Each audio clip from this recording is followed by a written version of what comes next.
Do we know anything at all about the people who created these structures? Yes, that we know they were black African people. Their remains are studied anthropologically, and they were the people inhabiting the region of the time. 3500 BC, the monsoon rains pattern moved further south. So Nabta Playa region became extreme desert and had to be abandoned. That's when the culture, the ancient Egyptian dynastic culture that shows many of the same elements pops up in the Nile Valley. So you're suggesting maybe these people migrated north? Yes, or their culture did, and them.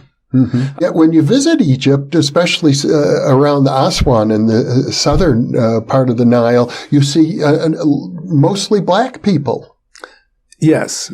Yeah, and we know from the anthropological evidence that the people just predating the dynastic civilization in the Nabta Playa region were black African people. I mean, it's a significant discovery, I would think, because amongst other things, these black people had a very sophisticated understanding of astronomy. But you did point out that Egyptian guidebooks that were popular had some very racist descriptions about the attitude of Egyptians toward different racial groups. Yes, you'll see even in current guidebooks probably a kind of a hierarchical description of the views of the races, yes. Mm-hmm. And so many Egyptians today who probably think of themselves primarily as Mediterranean people, even though they're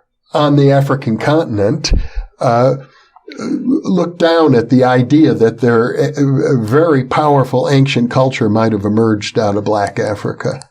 Yeah, and it's clearly, obviously, a modern ethnic view or ethnic mindset that leads to that kind of thinking. Not any evidence from ancient history, I don't think.